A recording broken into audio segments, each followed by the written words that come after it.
Okay, I'll have to just do better on the next. Differential equations, I'll get your homework list in just a minute. But you'll be surprised that this unit doesn't have a lot of new information.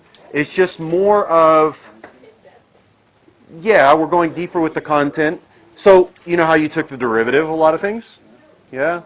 And when we take the integral, you guys are thinking just the antiderivative, right?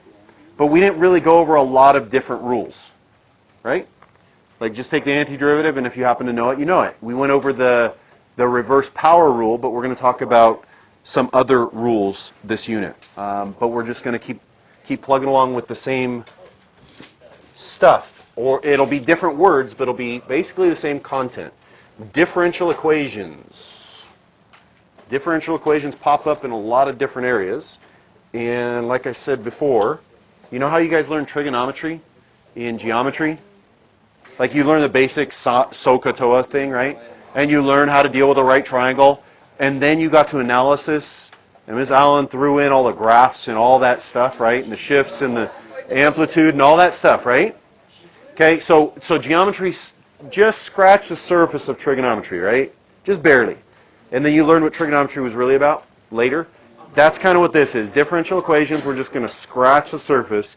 And then later on, if you pursue your dreams in math, you'll learn more about differential equations. Nightmares in math, I mean. Okay, so a differential equation is exactly what it says. It's an equation that has a derivative. Differential, derivative, equation. So it's an equation with a derivative in it. So here's an example. dy dx equals secant squared x plus 2x plus 5. Y prime equals tangent of x minus 14. Why is that a differential equation? Has a derivative. There's a derivative in there. It didn't say where the derivative had to be, right? Derivative can be anywhere. Okay? It could be all by itself, like all these cases are, or it could be intermixed with other pieces. Okay? The last one, what's different about the last one? Well, we have a derivative in respect to x, but we have a y in there, right? So we're going to explore that idea more also, okay? So solving a differential equation is the same as we've been doing. Okay? Find the equation that has a derivative that equals that. So in other words, what are we doing? The antiderivative. It's easy stuff. Nothing new. Differential equations. So just take the antiderivative. Because it sounds smarter. Well, a differential equation is what it is. An antiderivative is what you're doing to it. So the differential equation is No. That's exactly what I did not say. Right, because an antiderivative is just basically an integral. Yep. This whole semester is integrals. Yay! All right. All right. General solution. What do I mean by that? Remember when I take an antiderivative, you have a plus c, right? A general solution is the solution that represents all possible answers. So you would say, what? Plus c in it, right? So what do I got here? Oh, look, I just said that. Wow. Okay, so it includes the plus c. If I want a particular solution, so these are terms you want to know. A particular solution is the specific case where I know what the c value is, yeah? And what do you need to know to find the c value? Yeah, good, you can read. Yay. Initial condition. All right, so it's nothing new. You take the antiderivative, and if you don't know the initial condition, you just got to say plus c. If you do know the initial condition, then you can find the particular solution. The specific graph with the specific vertical shift that we have. You can see where this applies, hopefully. If I say, if I give you a velocity function, right? And I say, what is the position of the particle at t equals 4, whatever, what do you have to do given the velocity function? Take the antiderivative, but that doesn't give you the position, it gives you what? It's a word.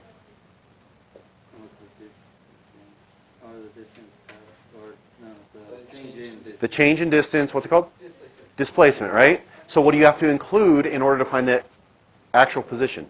The initial condition. The initial condition. Okay, so when I'm asking for a position, I need to be working with a particular solution.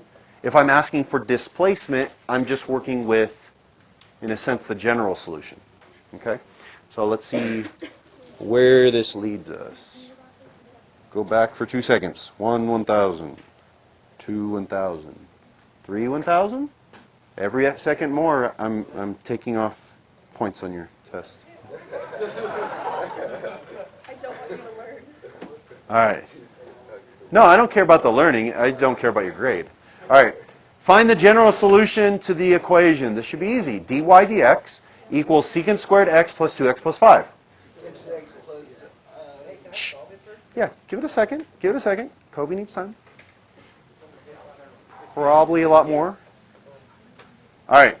So if dy dx equals that, when I say what is the general solution, I'm just looking for what? Yeah, but what is the answer going to have? It's going to say, it's just going to say y equals. Right? And in order to get the y equals, you have to do the antiderivative. So what's the antiderivative? Or I guess we could write it like this, yeah? Okay? Because again, what is another word for antiderivative? Integral, okay. So I threw, what's that? If you can't solve any further than that, but of course you can solve that. What is the integral of secant squared? Tangent of x. What's the integral of 2x? X squared. And what's the integral of 5? 5x. And then we have the plus c at the end. That is the general solution because I don't know an initial condition. Right? Are we good with this? Easy? Okay. Try this one. What is the particular solution? Meaning, you need to know what the initial condition is. The particular solution, dy dx equals e to the x minus 6x squared. So how am I going to write this out? Kind of like I did the previous one. I want you to get in this habit. Y equals what? The integral. E to the x minus 6x squared dx. 6x squared dx, right? And then, yeah, the plus c. Actually, I'm not going to put the plus c there because this integral will imply that you need to put the plus c afterwards, right? So y equals, what's the antiderivative of e to the x? E to the x. What's the antiderivative of negative 6x squared? Negative 2x cubed, right? And then we'll throw in the plus c. You guys okay with that? Okay. Now we need the particular solution, so we need the initial condition. You could argue that this isn't an initial condition because the initial condition would imply that x would be what? 0. This is like a secondary condition. It doesn't matter. It's a point on the graph. So y equals 0 equals e to the first minus 2 times 1 to the third plus c. So 0 equals e minus 2 plus c. So what's c? 2 minus e. Okay, so our final answer is y equals e to the x minus 2x cubed, and then plus c, so plus 2 minus e. Okay? Again, the difference between a definite integral and an indefinite integral. What is a definite integral giving you? It's giving you a number, right? It's giving you a value. Where an indefinite integral is giving you an equation, right? So that equation, when you are coming up with an equation, when you are doing an indefinite integral, you need to put the plus c. If you do not put the plus c, you will discover very quickly that when the AP readers read your test, this test problem is worth 5 points. If you do not put plus c on it, all of a sudden you get 0 out of 5 because you've got the plus c. That's ridiculous. But that's what it is. Okay? And in a way, it's probably because they're thinking you don't understand the difference between a definite integral and an indefinite integral. Okay.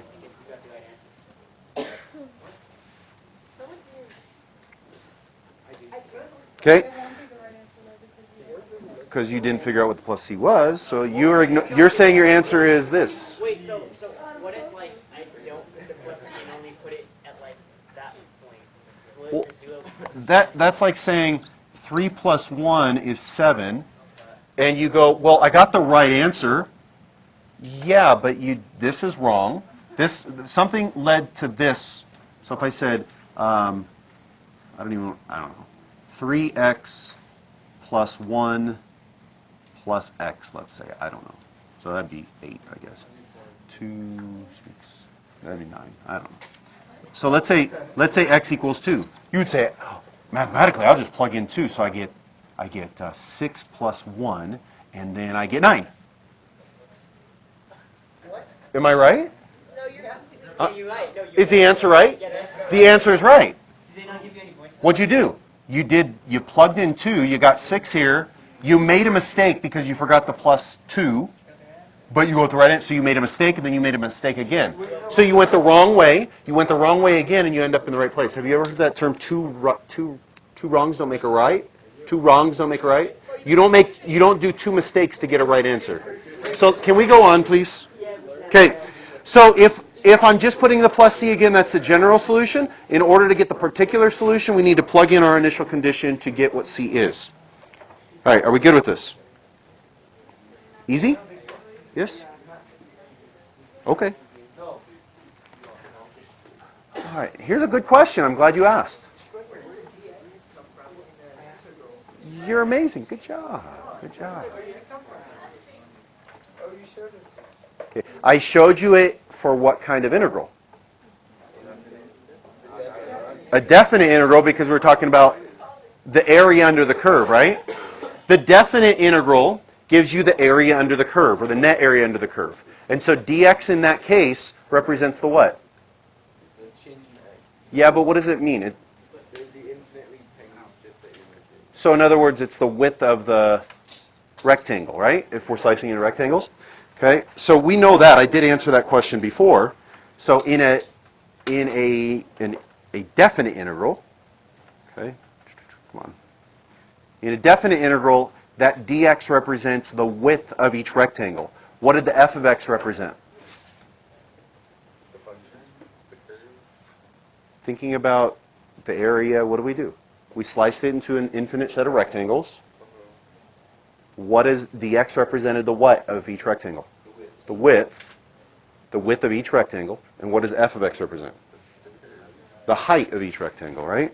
And then the integral sign represents the sum of all those areas, yeah? Okay. So we would say that finds the area under the curve, or the net area, and that f of x represents the height of each rectangle. Dx represents the width of each rectangle. You guys okay with that? Yes? Now, in an indefinite integral, remember, in an indefinite integral, you're given something like this, dy dx equals f of x. You follow me? Okay. What could I do? Remember, what's our goal? What's our end goal? To make it say what? Y equals. So think algebra. How do I get y by itself? What's the first step? Multiply by dx. Multiply both sides by dx. So you end up with dy equals f of x dx. You guys follow me on that? Okay, just algebra, kind of. And then when we take the integral of both sides, because whatever I do to one side, I got to do the other side. When I take the integral of dy, what do I get? Y. And so I get y equals the integral of f of x dx. Dx is just the bottom part of dy dx, and I just multiplied it over. Do you guys see it? So that dx has to be there. Otherwise, when you go to take the integral, you're not actually finding the integral, or the antiderivative of dy dx. You're finding the antiderivative of just dy, which doesn't make sense because then you don't have a variable that you're addressing. Does that make sense? Yeah. Okay. So dx is just multiplying on both sides. Okay. So we integrated both sides. Let's take a look at some practice. You guys do these. See what you come up with. All right. Let's see how we did. Okay. But I want to get into the notation of it, because taking the antiderivative should be pretty easy, yeah? For the most part? Yeah. But the notation, I want you to get used to the habit, just like in algebra, you want to make sure you're trying to get y by itself. So we're going to get to the idea in, I don't know, a week and a half or so, where it's called separating the variables, okay? So we might as well get into that habit now, so that when that time comes, we're doing it. If I've got dy dx equals 3x to the fourth minus 3x squared, I want to get all the y stuff on one side and all the x stuff on the other. So what do I have to do? Multiply by dx, so you end up with dy equals 3x to the fourth minus secant squared x. And then if I just put dx, is that okay? No. You got to put in parentheses, and I kind of talked about that earlier. When you have the integral, it's the integral with dx, and it's kind of wrapping everything up.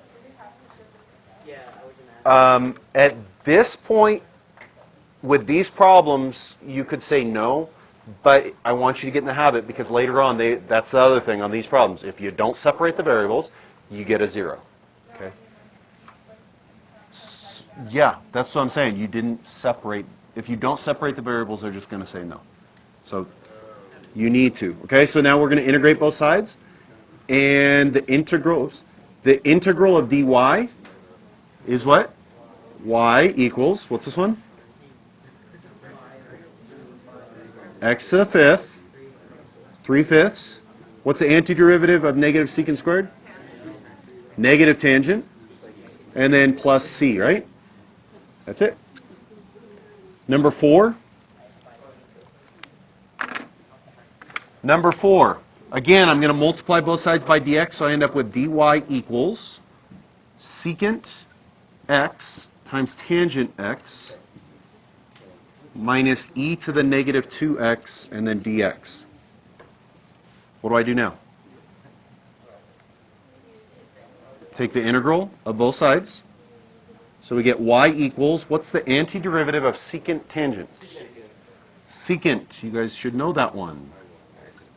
Now here's one where I'm going to start challenging you a little bit more. What is the antiderivative of e to the negative 2x? Good. Why? What? Just let him talk.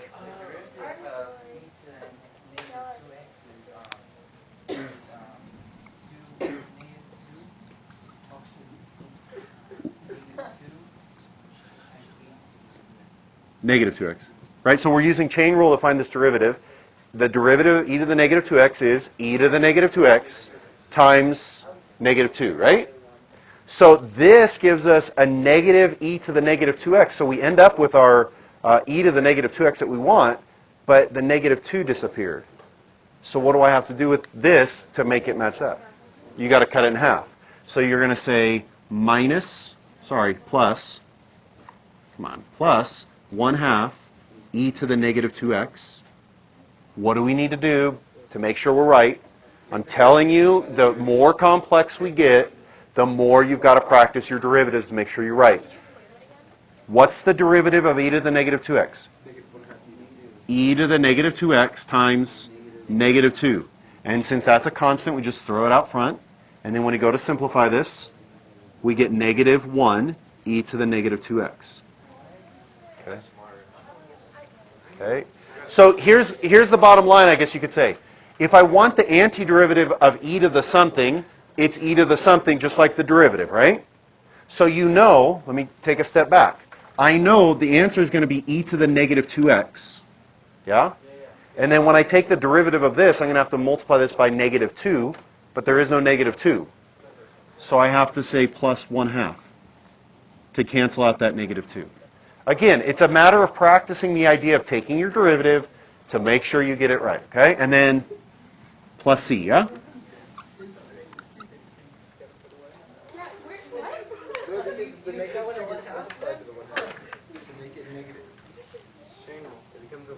Here, if I say x to the third, what is the antiderivative of x to the third? Wait, where'd the 1/3 come from? Where'd the 1/4 come from? You just made it happen. X to the 4th, and the reason you knew you'd have to multiply by 1/4 is to get rid of, if I took this derivative, take this derivative, what do you get? 4x cubed. I don't want that. I want x cubed. So how do I get rid of this 4? I got to divide it by 4. That's why I had to divide by 4. Same thing here. I know that I'm going to get e to the negative 2x because it's exponential. When I do the chain rule, this negative 2 is going to go out front. Where did the 1/2 come from? It had to cancel out the negative 2. Do you agree when I take this derivative, I get this? Okay, then that's good enough for now. No, not just memorize it. Okay. All right. So let's see. What else do we got here?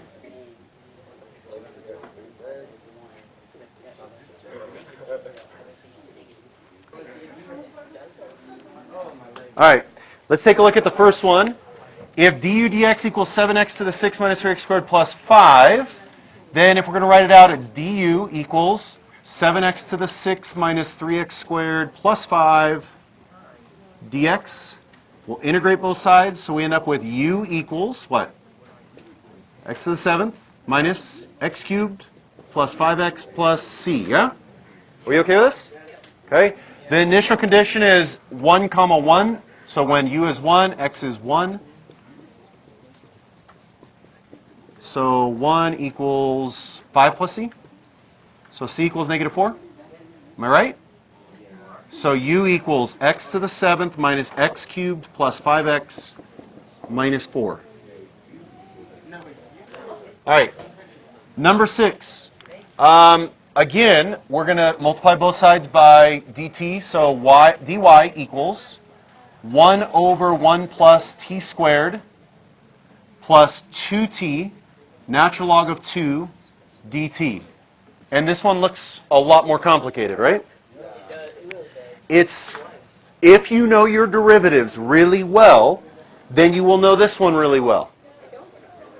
You should at least be able to identify that this part, let's take the integral both sides. This part is an arc trig function. Whatever it is, you know it's either arcsine, arctangent, or arccosine, right? Because this is 1 plus t squared, it's going to be an arctangent. And so going through that real fast, if I say tangent of y, sorry. Ooh, what the heck?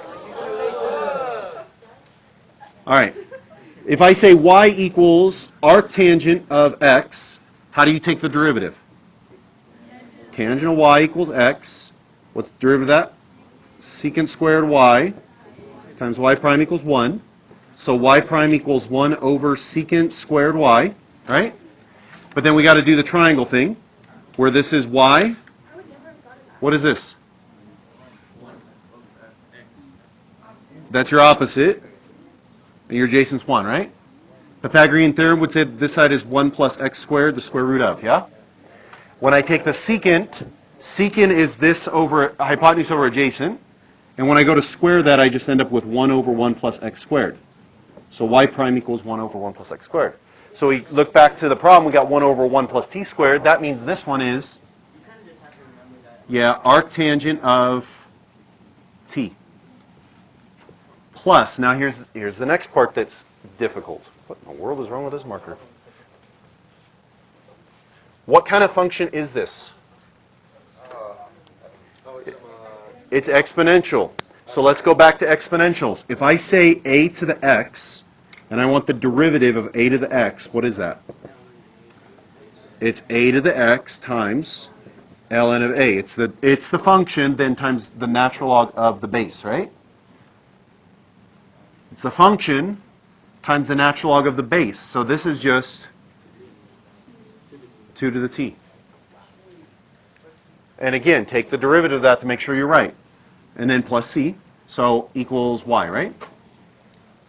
We want an initial condition of 0, 3. So this would be 3 equals the arctangent of 0 plus 2 to the 0 plus c. What is the arctangent of 0? Is that true? Okay, let's do this. If y equals the arctangent of 0, that's the same as saying tangent of y equals 0. When does the tangent equal 0? When y is 0. The tangent of 0 is 0, right? So this is 0 plus 1 plus c. So ultimately c equals 2. So we get y equals arctangent of t plus 2 to the t plus 2. Woo. Hold on before you go, because the last one, do you know the antiderivative? It's what kind of function? Exponential. And you got trig on the power. So I don't think you can take this antiderivative. So we would write this as, what is that called? Integral form. The integral Remember this? Wait, don't go. Wait. You don't have, no, you have nowhere important to go. Okay, look. Remember, on integral form, guys, I want to explain this. On integral form, it's the integral with the base being what? The x value of the initial condition. And then when you're all said and done, you have to put the y value at the end, right? Because if I plug in 2 for x, what is this piece going to give me? And so plus 9. So if I plug in 2, I need to get 9 out, so I put the plus 9. Right? So that one you can't do.